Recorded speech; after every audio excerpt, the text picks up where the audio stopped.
ফ্রান্সের সাবেক president Nicolas সার্কোজির ৫ বছরের কারাদণ্ডাদেশ। নিজেদের ভবিষ্যৎ নির্ধারণের নির্বাচনে ভোট দেবেন মলডোভার ভোটাররা।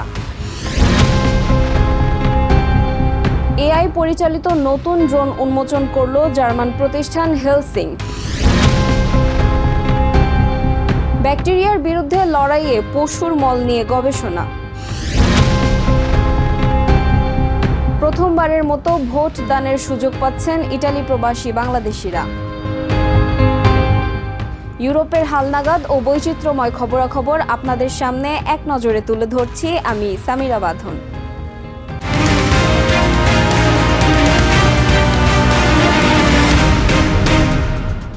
লিবিয়ার সঙ্গে অবৈধ অর্থ চুক্তির অভিযোগে দোষী সাব্যস্ত হওয়ায় ফ্রান্সের সাবেক প্রেসিডেন্ট নিকোলা সার্কোজিকে ৫ বছরের কারাদণ্ড দিয়েছে দেশটির একটি আদালত। বৃহস্পতিবার দেয়া এই রায়ে বিচারক ন্যাটালি গ্যাভারিনো বলেন, প্রচার তহবিলের অর্থের জন্য সার্কোজি তার মিত্রদের লিবিয়ার তৎকালীন প্রেসিডেন্ট মুয়াম্মার গাদ্দাফির সাথে যোগাযোগের অনুমতি দেন। কারাদণ্ডের পাশাপাশি সার্কোজিকে $১১৭,০০০ জরিমানাও করা হয়েছে। তবে নিজেকে নির্দোষ দাবি করে এই রায়ের বিরুদ্ধে আবেদন করবেন বলে জানিয়েছেন সাবেক এই প্রেসিডেন্ট। ফ্রান্সের ইতিহাসে প্রথমবারের মতো সাবেক কোনো প্রেসিডেন্টের কারাদণ্ডে দণ্ডিত হওয়ার ঘটনা ঘটেছে। বৃহস্পতিবার দেশটির সাবেক প্রেসিডেন্ট নিকোলা সার্কোজিকে ৫ বছরের কারাদণ্ড দিয়েছে আদালত। লিবিয়ার সঙ্গে অবৈধ চুক্তির ষড়যন্ত্রের অভিযোগ প্রমাণিত হয় তাকে এই দণ্ড দিয়েছেন বিচারক ন্যাটালি গ্যাভারিনো।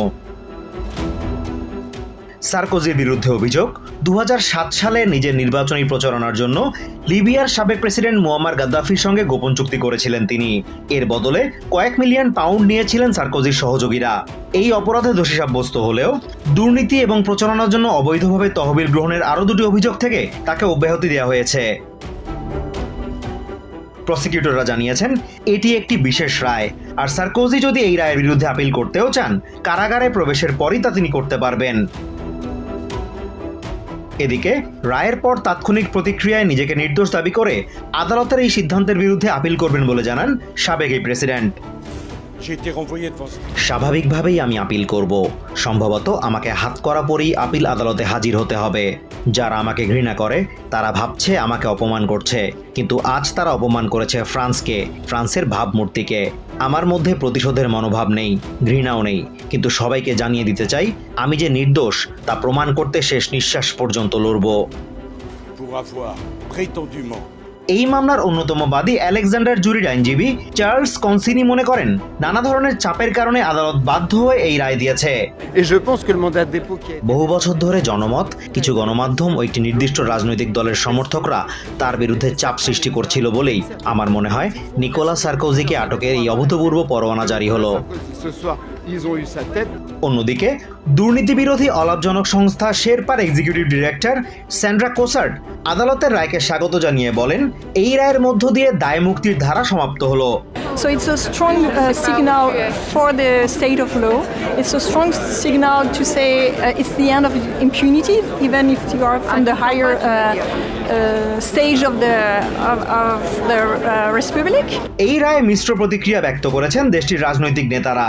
ডানপন্থী নেতা মেরিন লো পেন সামাজিক মাধ্যম এক্সে এক পোস্টে লিখেছেন, আপিলের সুযোগ না দিয়ে দণ্ডিতকে তাৎক্ষণিকভাবে কারাগারে পাঠানোর বিশেষ নির্দেশনা দেয়া দেশের আইনের শাসনের জন্য অশনি সংকেত। অন্যদিকে রিপাবলিকান দলের প্রধান লরেন ওয়াকিস সার্কোজিকে ভালো বন্ধু আখ্যা দিয়ে তার পাশে থাকার অঙ্গীকার করেছেন। Azim Rashid Kanak, TVN24 news desk. মলডোভার নির্বাচন ঘিরে দেশটিতে ইউরোপ ও রুশপন্থীদের মধ্যে হাড্ডাহাড্ডি লড়াইয়ের আভাস পাওয়া যাচ্ছে। এই নির্বাচনের ফলাফলের উপর নির্ভর করছে ইউরোপের এই দেশটি ইইউতে যোগ দেবে কিনা। নির্বাচনের আগে বিভিন্ন জরিপের ফল বলছে, ক্ষমতাসীন পার্টি অব অ্যাকশন সলিডারিটি পার্লামেন্টে একক সংখ্যাগরিষ্ঠতা ধরে রাখতে ব্যর্থ হতে পারে। অন্যদিকে অভিযোগ উঠেছে রাশিয়া নানাভাবে এই নির্বাচনকে প্রভাবিত করার চেষ্টা করছে। ইউরোপের দেশ মলডোভায় অনুষ্ঠিত হতে যাচ্ছে পার্লামেন্ট নির্বাচন।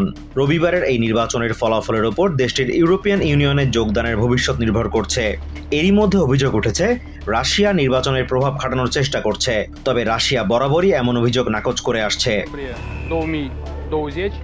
2022 সালে ইউক্রেন যুদ্ধ শুরুর পর থেকে নানা সমস্যায় জর্জরিত মলডোভার 2.4 মিলিয়ন মানুষ। নিজেদের নিরাপত্তার স্বার্থেই দেশটির বর্তমান সরকার ইইউর অংশ হতে আপ্রাণ চেষ্টা করছে। সাম্প্রতিক একাধিক জরিপের ফল বলছে ইউরোপপন্থী পার্টি অফ অ্যাকশন সলিডারিটির পার্লামেন্টের সংখ্যাগরিষ্ঠতা ধরে রাখতে বেগ পেতে হতে পারে। এই ক্ষেত্রে সরকার গঠন করতে তাদের অন্য দলগুলোর সাথে জোট করতে হতে পারে। দেশটির পার্লামেন্টের মোট আসন সংখ্যা 101টি। অন্যদিকে রাশিয়াপন্থীদের জোট প্যাট্রিয়টিক ব্লক এবং কিছুটা ইউরোপপন্থী অল্টারনেটিভ অ্যালায়েন্স নিজেদের অবস্থান শক্ত করতে জোর প্রচার চালাচ্ছে। এই ক্ষেত্রে উচ্চ মূল্যস্ফীতি, বিভিন্ন খাতে সংস্কারের ধীরগতি এবং ইউরোপের সাথে সম্পর্কের ক্ষেত্রে ধোঁয়াশার বিষয়গুলোকে হাতিয়ার হিসেবে ব্যবহারের চেষ্টা করছে তারা। প্রেসিডেন্ট মায়া সান্দু এই নির্বাচনকে মলডোভার ইতিহাসে সবচেয়ে গুরুত্বপূর্ণ নির্বাচন আখ্যা দিয়েছেন। সোমবার জাতির উদ্দেশ্যে দেয়া এক ভাষণে তিনি অভিযোগ করেন রাশিয়া এই নির্বাচনের প্রভাব খাটাতে মিলিয়ন মিলিয়ন ডলার বিনিয়োগ করছে। সাধারণ ভোটাররা এই নির্বাচনের মাধ্যমে নিজ দেশের ভবিষ্যৎ নির্ধারণে ভূমিকা রাখতে উদ্গ্রীব হয়ে আছেন। অ্যানা স্টিরবু নামে এই স্কুল শিক্ষক এমনটাই জানান। হ্যাঁ, আমি অবশ্যই ভোট দেব, কারণ এটা গুরুত্বপূর্ণ। এই নির্বাচন আমাদের দেশের ভবিষ্যৎ নির্ধারণ করবে। আমি ইউরোপের পথ অনুসরণ করতে চাই, কারণ মায়া সান্দু দায়িত্ব নেওয়ার পর দেশে অনেক পরিবর্তন লক্ষ্য করেছে। তবে রাশিয়া কিংবা ইইউ কারো সাথেই সখ্যতার বিষয়ে খুব একটা আস্থা নেই লুডমিলা বেলোভা নামে এই প্রবীণ ভোটারের। আসলে আমাদের জন্য ইউরোপ না রাশিয়া, কাদের সখ্যতা ভালো হবে তা নিয়ে আমি সন্দিহান। আমরা জানি রাশিয়া আমাদের কেমন মিত্র, ইইউর ক্ষেত্রে কি হবে তা আমরা জানি না। আমার মনে হয় কেউই মলডোভার মতো একটি দরিদ্র দেশকে মিত্র হিসেবে চায় না। তারা আমাদের কাছ থেকে কি বা নিতে পারে? গবেষণা প্রতিষ্ঠান ওয়াচডগ.mdর গবেষক ইউজিন মুরাফশি বলছেন, মলডোভার ওপর প্রভাব বিস্তার করতে রাশিয়া সবসময় নানা ধরনের গুজব ছড়ায়। Has always been a tool of Russian influence in Moldova, but especially since the war in Ukraine, it has intensified a lot. এরই মধ্যে রাশিয়ার হয়ে মলডোভায় অস্থিতিশীল পরিস্থিতি সৃষ্টির পরিকল্পনার সাথে জড়িত সন্দেহে ৭৪ জনকে আটক করেছে দেশটির পুলিশ। পুলিশের দাবি, বিক্ষোভের কৌশল শেখাতে সার্বিয়ায় মলডোভার নাগরিকদের প্রশিক্ষণ দিচ্ছে রুশ গোয়েন্দা সংস্থার সদস্যরা। Azimur Rashid Kanak, TVN24 news desk. German প্রতিরক্ষা বিষয়ক স্টার্টআপ প্রতিষ্ঠান হেলসিং নতুন একটি স্বয়ংক্রিয় ড্রোন উন্মোচন করেছে। CA-1 ইউরোপা নামে এই ড্রোনটি যুদ্ধে ব্যবহারের জন্য বিশেষভাবে তৈরি করা হয়েছে। হেলসিং কর্তৃপক্ষ জানিয়েছে 4 টন ওজনের ড্রোনটি AI দ্বারা পরিচালিত এবং এটি এককভাবে দলবদ্ধ হয়ে বা যুদ্ধ বিমানের পাশাপাশি হামলায় অংশ নিতে সক্ষম।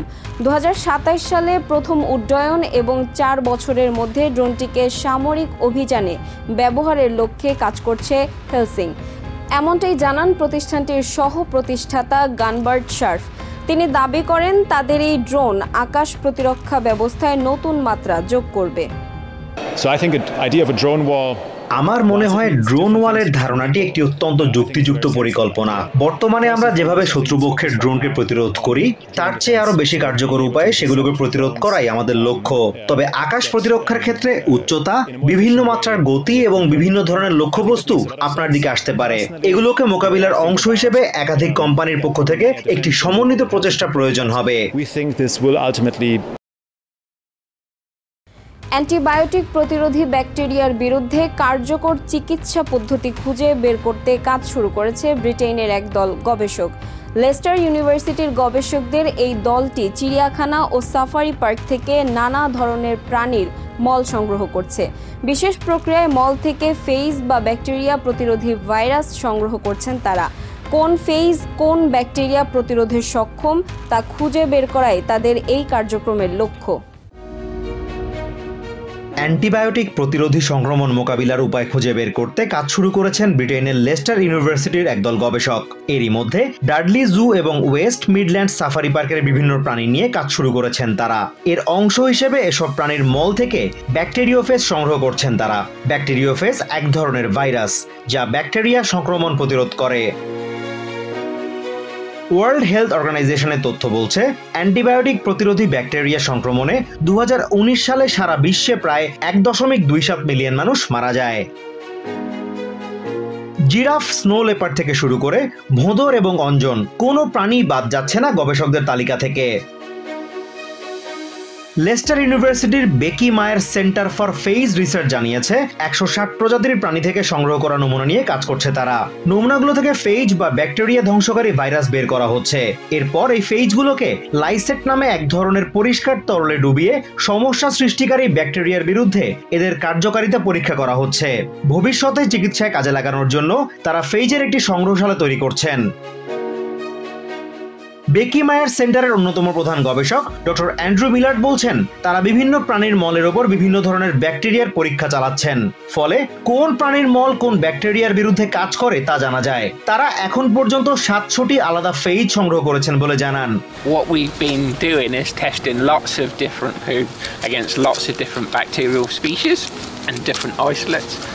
And we find that different animals are good against different isolates. মিলার্ড আরো জানান, অ্যান্টিবায়োটিক এখন আর আগের মতো কাজ করছে না, কারণ অনেক ব্যাকটেরিয়া অ্যান্টিবায়োটিকের বিরুদ্ধে প্রতিরোধ গড়ে তুলতে সক্ষম।